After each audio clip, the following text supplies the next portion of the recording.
R$ 1 milhão por ano, todo ano, desde 2016, trabalhando com robôs. Isso mesmo, 2016, 17, 18, 19 e 20. E agora em 2021, com certeza eu vou conseguir também.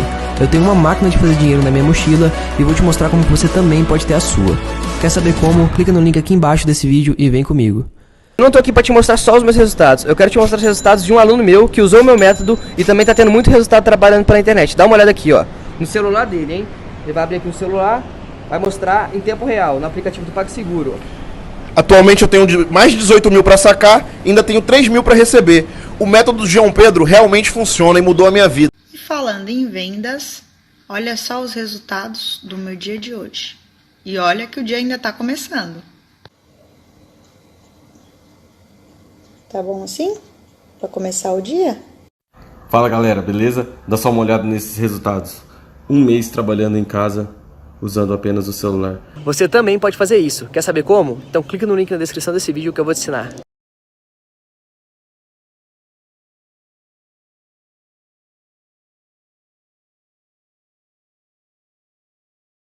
Vou começar pelo Mansur, que ele está pensando. Nossa, começou com a pergunta difícil, hein? Do futebol brasileiro, tá? Entre Diego Costa Não, claro, e William. Eu acho que são dois... É difícil responder, porque eu acho que são dois jogadores capazes de ter um impacto tão grande no futebol brasileiro. É difícil. Eu talvez, por enquanto, fique com a expectativa pelo William, mas eu acho que é só a estreia do Diego Costa, já foi, com aquele gol em tão poucos minutos, ele precisou de tão pouco tempo para deixar uma marca. Eu tenderia a responder o William, mas eu rapidamente já fico em dúvida. Acho que são dois jogadores de muito impacto.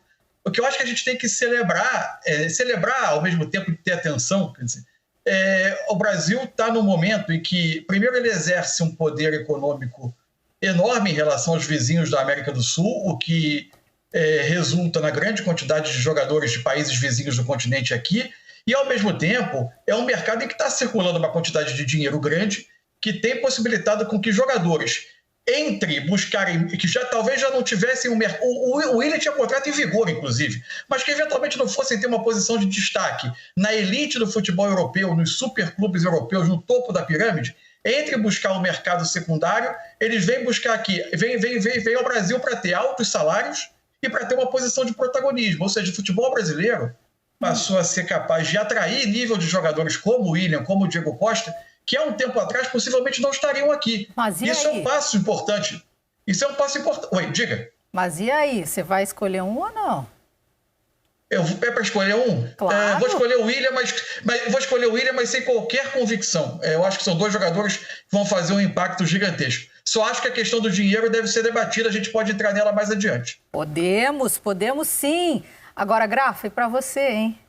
Então, eu acho que no momento o Diego e o William impacto pelo tamanho que esses jogadores são, né? De virem do futebol europeu, de terem carreira consolidada. O William na seleção brasileira, no Chelsea, na Ucrânia, no Arsenal, o Diego Costa na seleção espanhola. Mas eu acho que essa comparação a gente só deve saber fazer depois da adaptação de jogar. Porque se a gente for colocar no papel, a gente teve Douglas Costa, né, que não foi agora, Douglas Costa, teve Tyson e teve o próprio Rafinha, que voltou ao futebol brasileiro, que ainda não conseguiram dar aquela alavancada ainda no que era esperado por eles. Mas eu fico com o Mansur também. Eu acho que o William com todo respeito ao Diego Costa, com ressalvas, mas acho que o William, sim, acho que cria uma expectativa maior, né? Por tudo que a gente já conhece mais do William do que propriamente o Diego Costa. O Diego Costa gerou muita expectativa do torcedor também, né? Para ver agora como o Cuca vai utilizá-lo. O próprio Hulk disse, né, que também cabem os dois no O próprio Hulk time. encaixa perfeitamente, né? Que chegou, foi uma grande contratação e está dando resultado, está dando o retorno esperado. Agora, no Corinthians, a expectativa também se torna alta pela situação. O Corinthians precisa também dar aquela melhorada, digamos assim, né? Essa renovação é necessária para o Corinthians. Só para fechar, além do William, foram 6 nomes, né? Foram 6 nomes no total que o Corinthians trouxe nessa janela de transferências. O Roger Guedes, né? Que fechou recente também, que é um grande... Carlos Miguel, de 23 anos, contrato até 2023. Juliano de 31, contrato também até o final de 2023. Renato Augusto, 33 anos, com contrato até o final de 2023. O William, 33 anos, o contrato vai ser válido até também final de 2023. E o Roger Guedes, com contrato até o final de 2025. Me chama a atenção que só o Roger Guedes, que tem 24 anos, e o Carlos Miguel, 23, né? São os mais jovens. E o Roger Guedes ainda pode render um dinheiro para o Corinthians na frente. Atuando bem, dando resultado, o retorno financeiro e técnico, pode gerar uma venda no futuro. E outra coisa interessante é que esses jogadores voltam em idade de jogar em alto rendimento. Não é aquele negócio, cara, vou voltar para encerrar a carreira ali na boa, vou jogar 6 meses e acabou. Não, os caras vêm com cobrança para jogar, eles vêm com responsabilidade sabendo que eles querem jogar e vão jogar. Então isso é importante também. São jogadores que até alguns anos atrás não viriam para o mercado brasileiro e hoje estão aqui. E o que impacta mais ainda é por fato de ser o Corinthians, que passa por uma grave crise financeira. Se a gente falasse do Atlético Mineiro, do próprio Flamengo, do Palmeiras, que tem um aporte hoje maior, o Corinthians surpreendeu nessa janela pelo fato de estar passando por uma crise financeira, mas o Duílio trouxe para nós hoje como é que foi feito, como foi amarrado esses contratos e reforça muito bem a equipe do Corinthians. Exatamente. Inclusive ele falou, né, que tanto o William quanto o Roger abriram mão de muito dinheiro para conseguir também se encaixar nessa realidade do Corinthians. Mansur, você queria falar também dessa parte financeira, mas já vou emendar uma pergunta para você. Como que o William, Renato Augusto, Juliano, Roger Guedes, a gente chegou a fazer um campinho até, lembra? Com a possibilidade deles no Corinthians. Como eles podem mudar esse Corinthians, melhorar?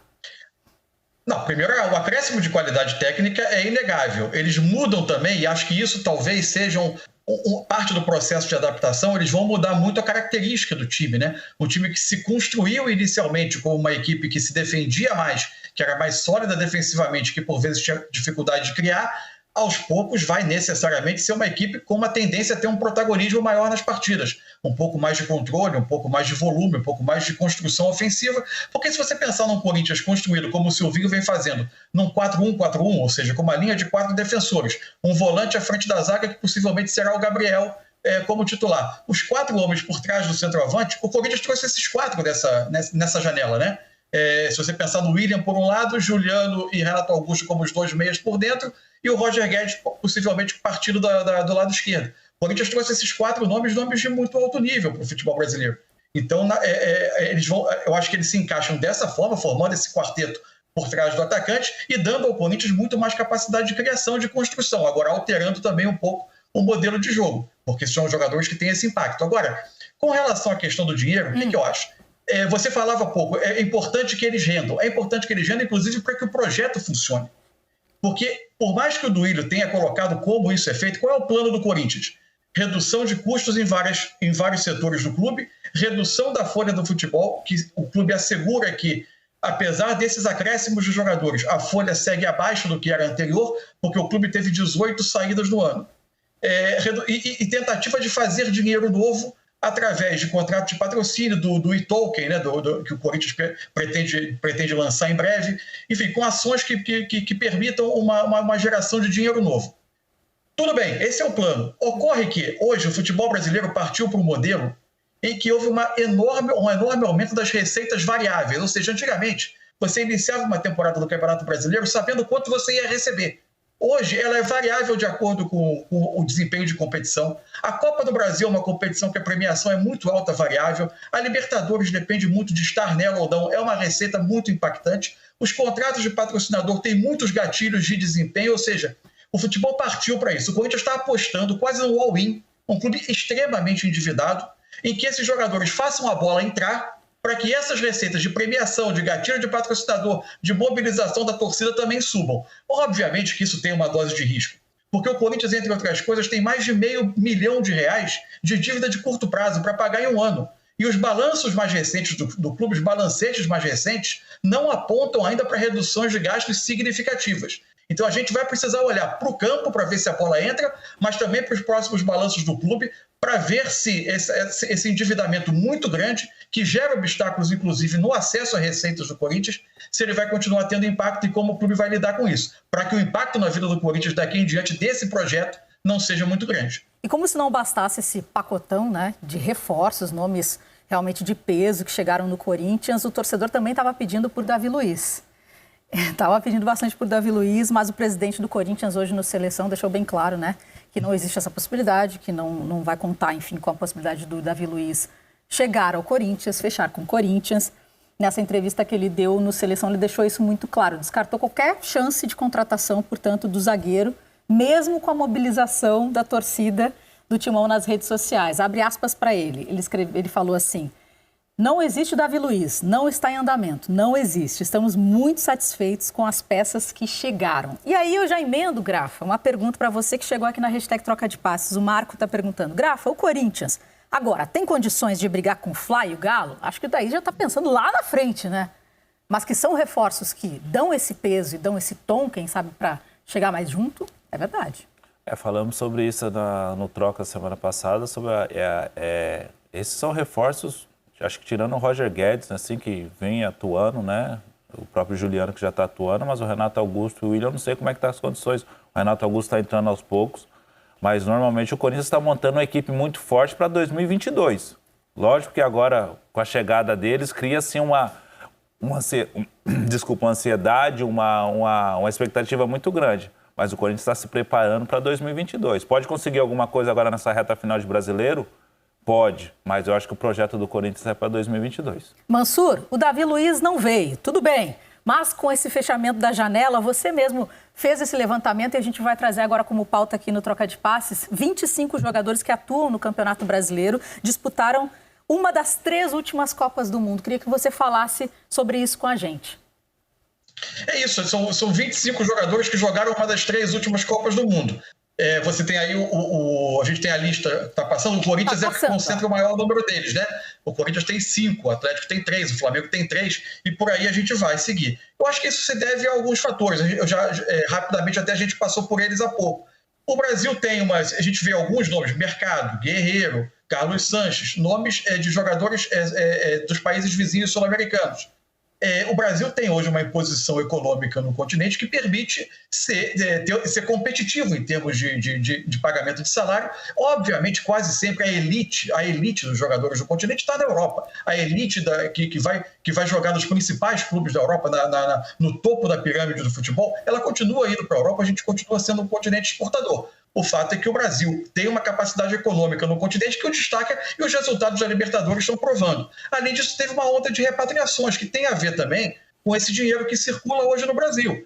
É evidente que são vários modelos de financiamento. A gente falou do risco que o Corinthians está assumindo. Você tem clubes mais estruturados, como o Flamengo, que se estruturaram também, como o Palmeiras. O Palmeiras começou com uma patrocinadora muito forte. Antes teve um regime quase de um dirigente que emprestava dinheiro, depois de uma patrocinadora muito forte, praticando até um patrocínio acima do mercado, mas aproveitou esses aportes para se estruturar. Você tem o Atlético, que é um modelo quase de um mecenas. Enfim, o fato é que o mercado brasileiro circula uma quantidade de dinheiro que faz com que ele seja atraente. Jogadores que não têm hoje como estar no topo dos principais clubes do mundo, em vez de ir a um mercado secundário, enxergam no Brasil uma oportunidade, inclusive sendo protagonistas dessas equipes. Imagina quando a gente puder ter melhores gramados, um calendário mais racional, uma organização do nosso futebol local aqui mais atraente, a gente pode ainda conseguir reter mais jogadores. A gente continuará nessa estrutura do futebol de hoje, em que o centro é a Europa,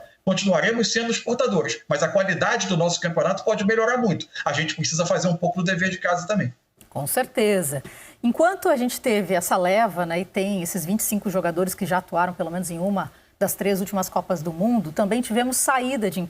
Cara, olha só, tá vendo esse computador aqui? Apenas com ele e uma conexão com a internet, eu faço vendas todos os dias quase que no piloto automático.